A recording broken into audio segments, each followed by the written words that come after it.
तथ्यों में अध्ययन करने के बाद खाद्य विभाग के अधिकारियों ने रिपोर्ट तैयार करके खाद्य नागरिक आपूर्ति एवं उपभोक्ता संरक्षण मंत्रालय को सौंपी थी। उसके आधार पर यह योजना मध्य प्रदेश में लागू की गई है। अब इसके परिणाम आने वाले दिनों में सामने आएंगे। मध्य प्रदेश की राशन दुकानों में राज्य सरकार ने यह निर्णय लिया है कि गेहूं की बजाय फोर्टिफाइड आटा जो भी हितग्राही हैं उनको दिया जाएगा। इसके पीछे देने के पीछे भी राज्य सरकार का एक मकसद है कि फोर्टिफाइड आटा दिया जाएगा जो कि पौष्टिक होता है। ये खास तौर से कुपोषण को दूर करने के लिए खासा कारगर साबित होगा। कुपोषण के चलते ही राज्य सरकार ने इसका निर्णय लिया है। मध्य प्रदेश में पीडीएस के तहत राशन में 1 रुपए किलो गेहूं की बजाय अब फोर्टिफाइड आटा ही दिया जाएगा। इसकी तैयारी खाद्य विभाग ने पूरी कर ली है। पायलट प्रोजेक्ट के तहत ये कुछ जिलों में शुरू की जा रही है। इस योजना को अमली जामा पहनाने के लिए खाद्य विभाग ने ईओआई जारी कर दी है और जो भी कंपनियां इस आटे की सप्लाई करना चाहती हैं, जो भी दिलचस्पी लेना चाहती हैं, रुचि लेना चाहती हैं, वो इसमें शामिल होंगी और उसका चयन खाद्य विभाग करेगा। इस काम के लिए 40 कंपनियों ने फिलहाल रुचि दिखाई है, वो सप्लाई करने के लिए तैयार है। खाद्य विभाग पायलट प्रोजेक्ट के तहत 8 जिलों में इस योजना को लागू कर रहा है, जिसमें राजधानी भोपाल के अलावा इंदौर और 8 जिले और हैं। इन 8 जिलों की कंट्रोल की दुकानों पर उपभोक्ताओं को अब गेहूं की बजाय फोर्टिफाइड आटा मिलेगा। पीडीएस के तहत प्रत्येक हितग्राही को न्यूनतम 5 से 8 किलो तक आटा देने का प्रावधान है। फिलहाल गेहूं दिया जा रहा था, अब गेहूं की बजाय आटा दिया जाएगा उतनी ही मात्रा में। मुख्यमंत्री राशन आपके द्वार जो आदिवासी ब्लॉकों में शुरू की गई है, उसमें भी इस योजना का प्रचार प्रसार किया जाएगा, जिससे आदिवासी परिवार ज्यादा से ज्यादा आटे ले सकें गेहूं की बजाय। धीरे धीरे इस योजना को सभी आदिवासी विकास खंडों में लागू किया जाएगा। राज्य सरकार ने योजना शुरू करने के लिए केरल, हिमाचल प्रदेश और पश्चिम बंगाल के राज्यों का अध्ययन कराया था। वहां पर यह योजना काफी पहले से लागू है। वहां पर कंट्रोल की दुकानों से फोर्टिफाइड आटा लंबे समय से उपभोक्ताओं को दिया जा रहा है। इन राज्यों के अध्ययन करने के बाद जो रिपोर्ट तैयार हुई, उसमें इसके गुण दोष को बताया गया कि इनसे क्या फायदा है, इनको बांटने से आने वाले दिनों में क्या लाभ होगा। उसके आधार पर मध्य प्रदेश की सरकार ने यह निर्णय लिया और इसको लागू कर दिया। अब उपभोक्ता कंट्रोल की दुकानों पर फोर्टिफाइड आटा ले सकेंगे गेहूं की बजाय। उन्हें इस आटे को, गेहूं को पिसवाने की भी झंझट से मुक्ति मिलेगी जब कंट्रोल की दुकानों से आटा मिलेगा।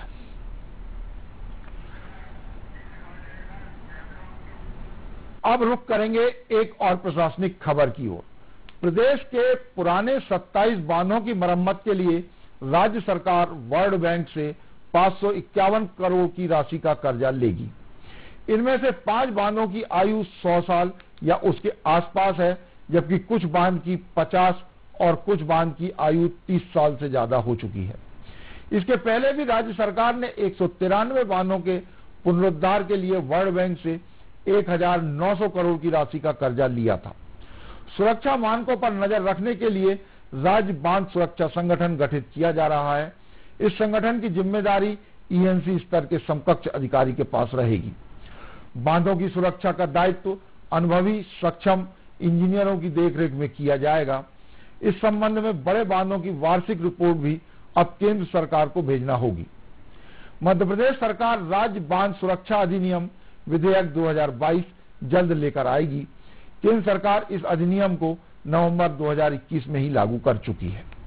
बांध सुरक्षा संगठन बाढ़ के समय तटबंध, नहर, एक्वाडक्ट, नेविगेशन चैनल, समान जल परिवहन, बांध का संचालन, बाढ़ की स्थिति में होने वाली क्षति, रिसाव, बांध का विस्तार, जल भंडारण क्षमता बढ़ाना, भराव क्षेत्र में पानी को बढ़ाने अथवा घटाने पर नजर रखना, साथ ही रखरखाव नियंत्रण तथा पुराने बांधों के पुनर्वास की सिफारिश करने का काम भी यही करेगा। मध्य प्रदेश में बांधों की संख्या लगभग 3000 से ज्यादा है। इनमें से 453 तो बड़े बांध ही हैं। 25 साल से अधिक आयु के करीब 100 बांध हैं, जबकि 50 साल की आयु पूरी कर चुके 28 बांध हैं।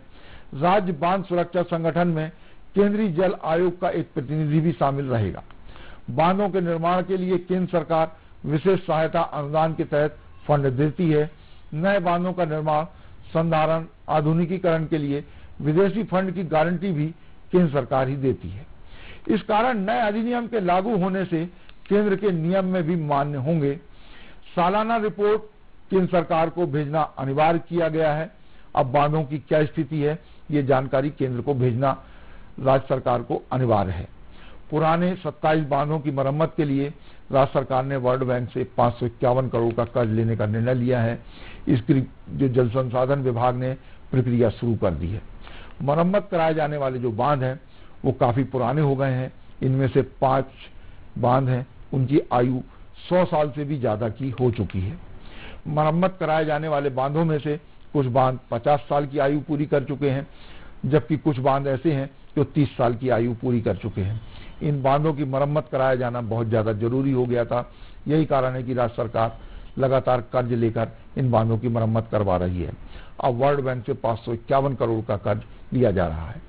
पहले भी राज्य सरकार ने 193 बांधों के पुनरुद्धार के लिए वर्ल्ड बैंक से 1900 करोड़ का कर्जा लिया था।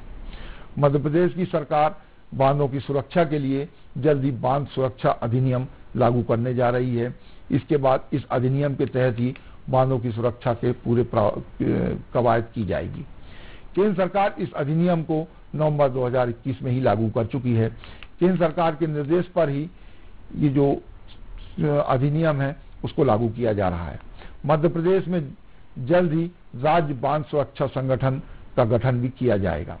राज्य बांध सुरक्षा संगठन में केंद्रीय आयोग का एक प्रतिनिधि भी शामिल रहेगा, जो केंद्र सरकार की प्रतिनिधित्व करेगा और जानकारी देगा कि केंद्र सरकार किस तरह बांध की सुरक्षा के लिए क्या क्या काम करना चाहती है।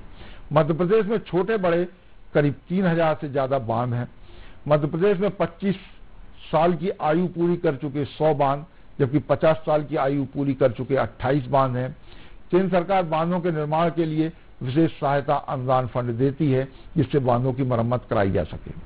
बांधों की सुरक्षा का दायित्व अनुभवी इंजीनियरों को सौंपा जाएगा, जिससे कोई किसी तरह की कोताही न बरती जाए, किसी तरह की कोई लापरवाही ना हो। बड़े बांधों के रखरखाव और देखभाल की वार्षिक रिपोर्ट राज्य सरकार को अब अनिवार्य रूप से केंद्र सरकार को भेजना होगी, जिससे केंद्र सरकार को ये पता रहे कि बांधों में की सुरक्षा के लिए राज्य सरकार क्या उपाय कर रही है।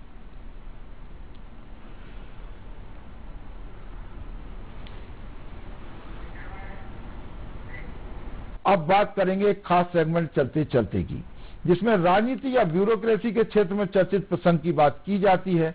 तो आज भी ब्यूरोक्रेसी से जुड़ा एक प्रसंग खासा चर्चा का विषय बना हुआ है। राज्य सरकार में प्रमुख सचिव स्तर के एक IAS अफसर के काम करने का ढंग ही निराला है। कोई भी विभाग किसी भी काम के लिए फंड की मांग करे तो उन्हें भ्रष्टाचार नजर आता है। फंड के लिए कोई दबाव बनाए तो बात ऊपर तक मिर्च मसाला लगाकर पहुंचा दी जाती है। लेकिन जब साहब अपनी जिद के चलते सरकार के खजाने को नुकसान पहुंचाते हैं, तब इन सब बातों का ध्यान नहीं आता है। सरकार के ही एक फेडरेशन के कुछ कर्मचारियों को वेतन भत्ते देने का मामला साहब के अड़ियल रवैये के चलते लंबे समय से अटका हुआ है। इस मामले में सरकार के खिलाफ हाई कोर्ट में अवमानना के 2 दर्जन प्रकरण भी दर्ज हो चुके हैं। अवमानना का केस लड़ने सरकार वकीलों पर ही लाखों रुपए खर्च कर रही है, लेकिन इस मामले में साहब को सरकार की फिजूल खर्ची नजर नहीं आ रही और न ही भ्रष्टाचार दिख रहा है। साहब के अड़ियल रवैये के चलते फेडरेशन के कर्मचारी वेतन भत्तों के जायज अधिकार से वंचित हैं। अभी तक तो आप समझ ही गए होंगे कि बात किस IAS अफसर की हो रही है। फिर भी दर्शकों की सुविधा के लिए बताते चलें कि IAS अधिकारी की पत्नी भी अखिल भारतीय सेवा की अफसर है और वे अपने पति की तुलना में ज्यादा सुलझी हुई अफसर है। इनसाइड राजतंत्र में आज बस इतना ही। कल फिर मिलेंगे राजनीति और ब्यूरोक्रेसी के कुछ नए फैसलों की इनसाइड स्टोरी के साथ। तब तक के लिए मुझे दीजिए इजाजत।